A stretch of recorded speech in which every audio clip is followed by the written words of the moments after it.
You know, I never thought I'd be the guy telling a story like this. But here I am, trying to make sense of the mess my life has become. My name's Mike, and I've been married to Sarah for 8 years. We met in college, fell hard, and everything seemed picture perfect, or at least I thought it was.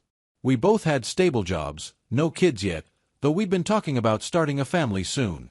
We were even house hunting, imagining our future together, picking out paint colors and debating about backyard space like a typical couple. Life was good, or so I believed. But then, about 3 months ago, things started to shift. It was subtle at first. Sarah began working late more often. She'd come home with excuses about deadlines, team projects, or how her boss, Derek, needed her to stay and help wrap things up. At first, I brushed it off. I mean, we all get swamped with work sometimes, right? No big deal. But as the days passed, something didn't sit right. It wasn't just the late nights, it was the way she acted when she was home. Her phone became her lifeline, but not in the usual way. She'd keep it face down, jumpy whenever it buzzed, and she'd step into another room to take calls. At first, I told myself I was overthinking it. Maybe I was just being paranoid, you know? I trusted her. We'd built a life together. But deep down, that nagging feeling wouldn't go away. I wish I had listened to my gut sooner. Then came the weekend that flipped my world upside down. Sarah told me she had a work event on Saturday night, one of those team-building things where partners aren't invited. She seemed nonchalant about it, like it was just another dull obligation. I was a little disappointed because, well, weekends were our time. But whatever, right? I figured I'd make the best of it, maybe catch up on some shows or grab a beer with friends. That's when my buddy Chris called. He was hosting a casual get-together at his place. Nothing fancy, just a few friends, some drinks, and good vibes. The kicker: Chris's apartment was just around the corner from where Sarah's work event was supposed to be. I thought, why not swing by for a bit? Hang out, have a few laughs, and maybe surprise Sarah afterward with a ride home. I figured it'd be a sweet gesture. Man, was I in for a surprise all right. I got to Chris's around 9 p.m. We were hanging out in his backyard, music playing low, people laughing, just your typical weekend chill. Then I heard it, this familiar laugh cutting through the background noise. My heart skipped a beat because I knew that laugh like the back of my hand. It was Sarah's. But it wasn't coming from her work event. No, it was coming from the house next door, where there was a full-blown party happening. Music blaring, lights flashing, and way more people than I'd expect at a corporate gathering. My stomach twisted. I told Chris I needed to check something out and made my way over to the neighbor's fence. I peeked through the gaps, my heart racing like a drum in my chest. And there she was, Sarah, standing in the middle of the crowd, drink in hand, laughing with her head tilted back, looking carefree and radiant. But it wasn't the sight of her that hit me like a punch to the gut. It was who she was with. Derek, her boss. He was standing way too close, his hand resting on the small of her back in a way that was anything but professional. She was wearing this black dress I'd bought her for our anniversary, the one she claimed was too revealing for work functions. But there she was, wearing it for him, not me. I felt frozen, like the world had slowed down.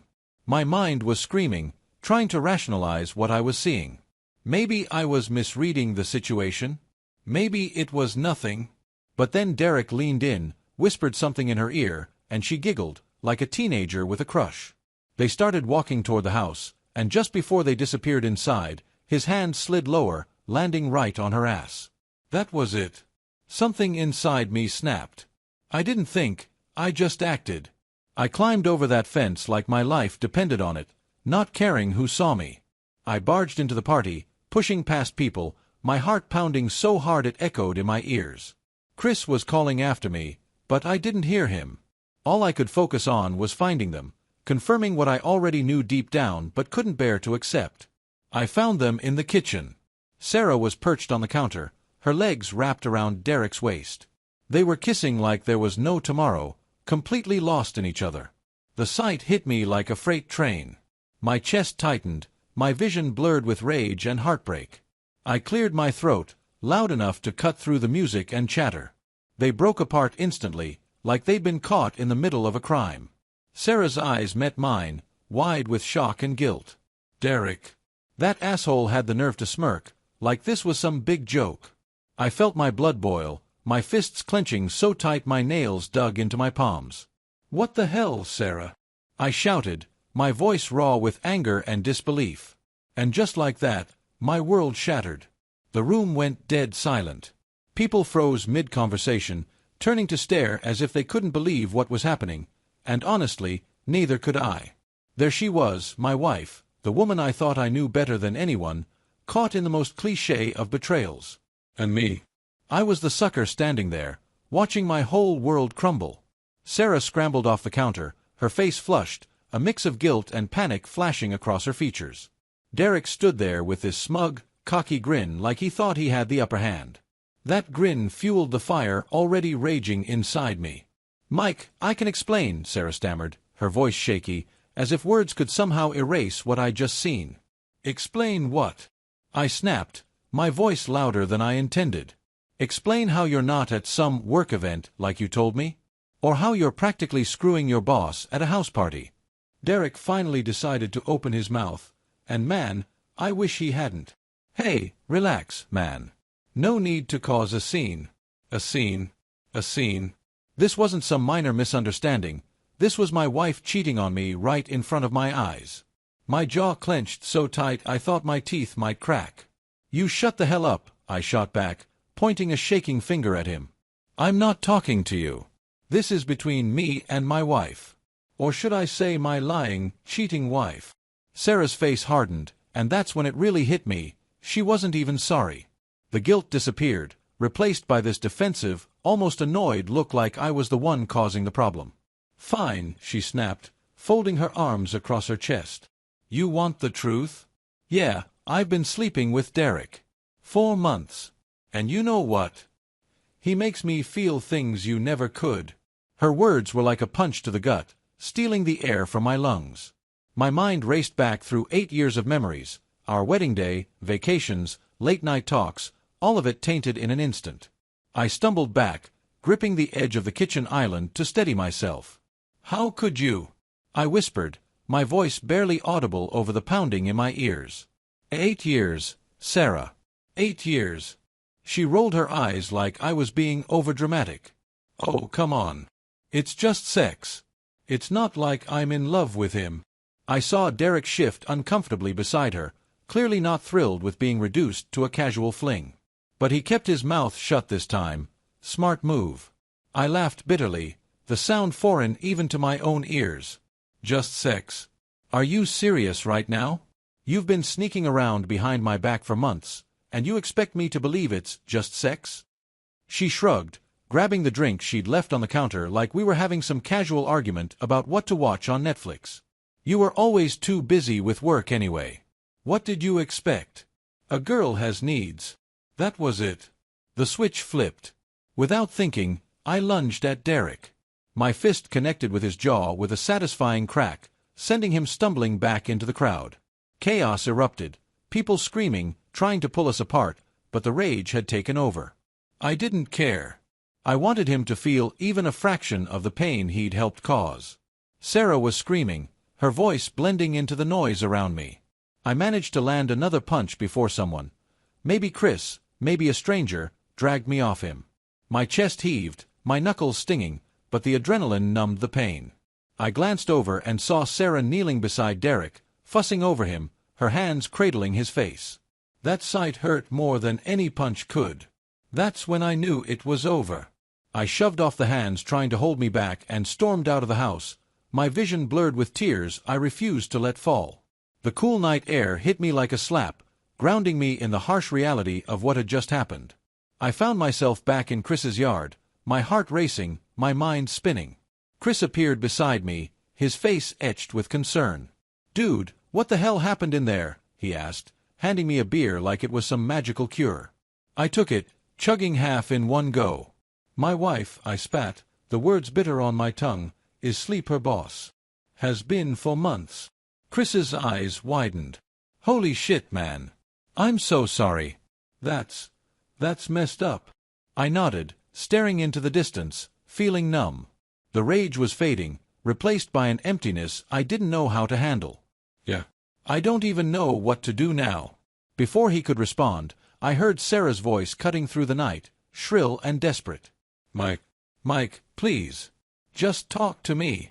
I turned to Chris, my jaw clenched. "I can't deal with her right now. Can you just keep her away from me?" He nodded without hesitation. "I got you, man. Go. Get some air." I muttered a quick thanks and walked away, not caring where I was headed, as long as it was far from her.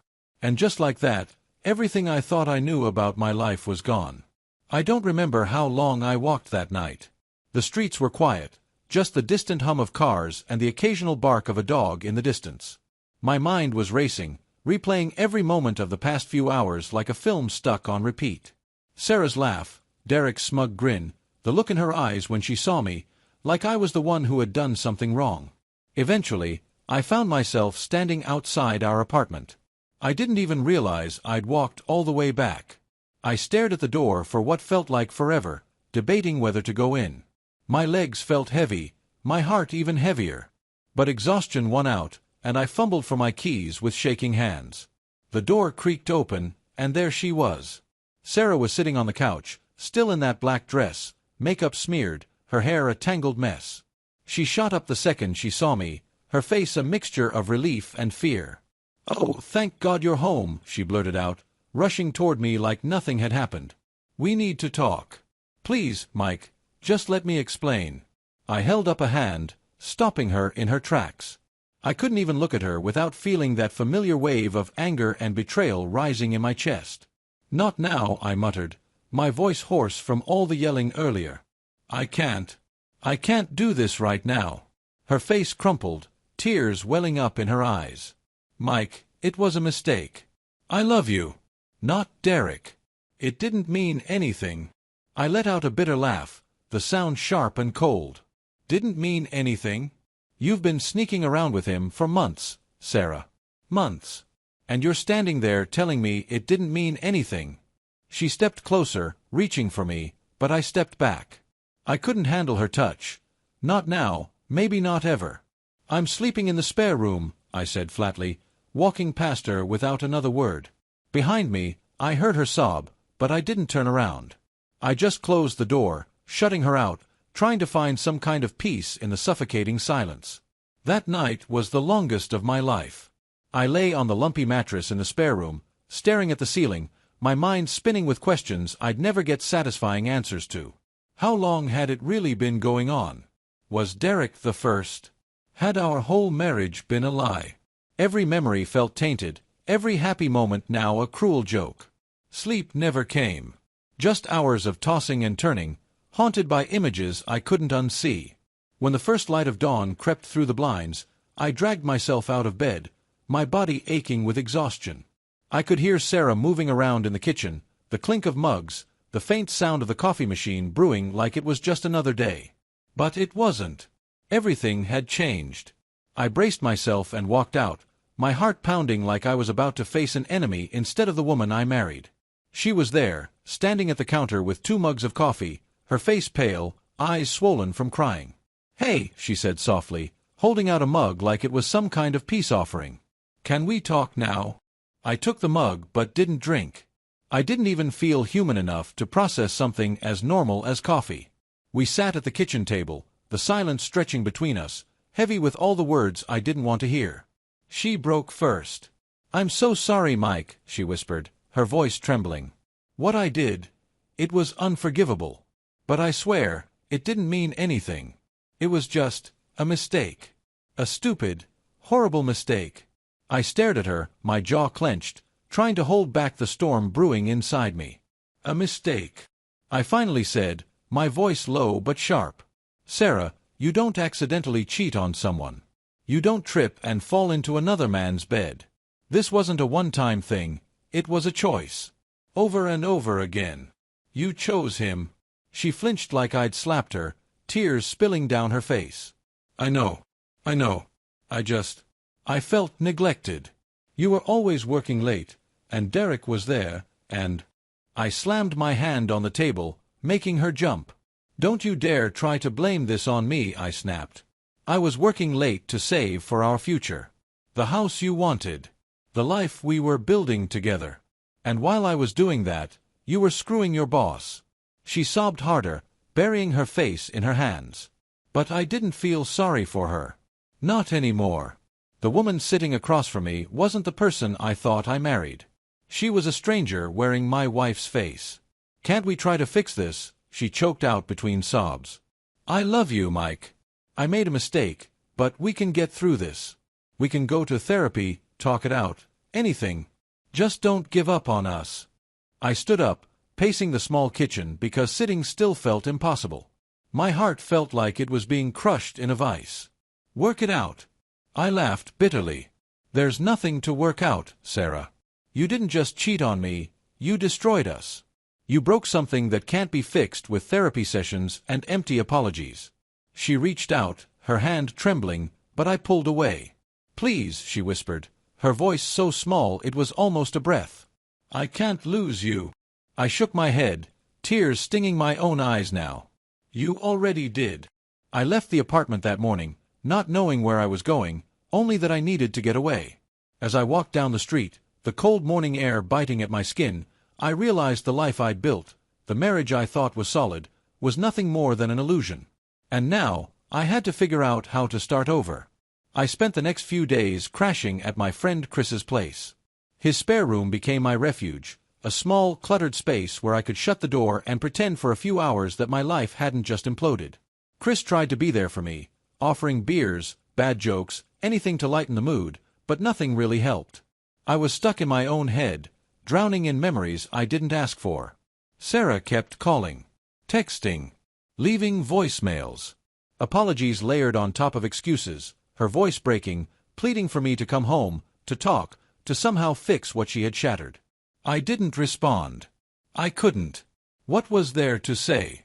But on the third day, I realized I couldn't hide forever. I needed answers, not from her, but from myself. What was I going to do? Was there even a future left for us, or was I clinging to the ghost of a marriage that had already died the night I found her with Derek? I texted her, "Meet me at the park. 6 p.m. When I arrived, she was already there, sitting on one of the old wooden benches where we used to have late-night talks, planning our future. Funny how that spot, once filled with so much hope, now felt like the graveyard of everything we'd built. She stood when she saw me, her face pale, dark circles under her eyes. She looked like she hadn't slept, and for a second, I almost felt sorry for her. Almost. "Mike," she whispered, as if saying my name might break me. I didn't bother with small talk. "I need to know why." Her eyes filled with tears instantly, but I didn't let that stop me. I had to hear it, the ugly truth laid bare. "I don't know," she sobbed, her voice shaky. "I was lonely. You were always busy with work, and Derek was there. He listened. He made me feel seen.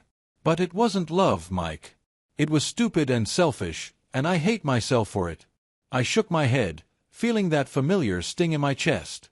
"You felt lonely, so you decided to blow up our marriage? That's your excuse." She flinched at my words, but I didn't care. I wasn't here to comfort her. I was here to understand how the woman I loved turned into a stranger. "I made a mistake," she whispered again, like repeating it would make it true. "No," I replied, my voice low. "You made a choice. Every time you texted him behind my back, every time you lied to my face, every time you snuck around, you chose him." She broke down, sobbing into her hands. I sat there, staring at her, feeling nothing. No rage, no heartbreak, just emptiness. Maybe that was worse. "I'm filing for divorce," I said after a long silence. Her sobs stopped abruptly. She looked up at me, her face twisted with disbelief. "No. Mike, please. Don't do this. We can fix it. I'll quit my job. I'll go to therapy. I'll do anything." I stood up, shoving my hands into my jacket pockets. "You should have thought about that before you decided to cheat." She reached out, but I stepped back. "This isn't fixable, Sarah," I continued, my voice steady for the first time in days. "You broke something that can't be put back together. I deserve better than this. Better than you." I walked away without looking back, her cries echoing behind me. But they didn't pull me back. They didn't make me hesitate. I was done. The days after that were both a blur and painfully sharp. I met with a divorce attorney, a no-nonsense woman named Linda who didn't waste time sugarcoating anything. She laid out the process, the paperwork, the financial mess that would follow. It was overwhelming, but somehow it felt like progress, like I was reclaiming control over something. Sarah didn't fight it. She signed the papers without dragging it out, maybe because she knew there was nothing left to salvage. We sold the apartment, split what little we had, and that was that. 8 years of marriage reduced to legal documents and awkward conversations about who got the coffee table. But the hardest part wasn't the legal stuff. It was the small things. The empty side of the bed. The quiet mornings without her humming in the kitchen. The stupid inside jokes that no longer had anyone to laugh at them. I tried to distract myself, working late, hitting the gym, even picking up old hobbies I'd abandoned over the years. But grief isn't something you can outrun. It catches up in the quiet moments, creeping in when you least expect it. Eventually, I started seeing a therapist. At first, it felt pointless. What was the point of talking about it when nothing could change the past? But over time, it helped. Not because it made the pain go away, but because it helped me understand that the pain didn't define me. I wasn't just the guy whose wife cheated. I was more than that. It's been over a year now since that night. The night that split my life into a before and after. I'd like to say I'm fully healed, that I've moved on completely, but healing isn't a straight line. Some days, I feel like I've got it all together. Other days, something small, a song, a scent, a random memory, hits me like a wave. But the difference now is that I don't drown in it. I met someone new recently. Her name is Emily. We met at a friend's party, and at first, I was hesitant. The idea of opening my heart again after what happened felt terrifying. But Emily is nothing like Sarah. She's kind, patient, and she doesn't make me feel like I'm walking on eggshells. I told her about my past early on because I didn't want secrets between us. I braced myself for judgment, for her to pull away. But she didn't. She just said, "I'm sorry that happened to you. But I'm glad you're here now." And that's when it hit me, I am here now. Not stuck in the past, not defined by Sarah's betrayal. I survived it. I grew from it. And while it still hurts sometimes, it no longer controls me. If you're reading this and going through something similar, I want you to know, it gets better. It's messy, and it's hard, and some days you'll feel like you're drowning. But you won't. You'll find your footing again. You'll rebuild, not the same as before, but stronger in ways you never expected. Betrayal doesn't have to be the end of your story. Sometimes, it's just the beginning of a new one. And that's where I am now, writing my new story, one day at a time. Thank you for visited my YouTube channel. Your support, likes, and comments truly inspire me to create even more engaging content. If you enjoyed this video, don't forget to subscribe and hit the notification bell so you never miss an update. You're a part of this amazing community, and I'm thrilled to share my stories with you. See you in the next video on YouTube.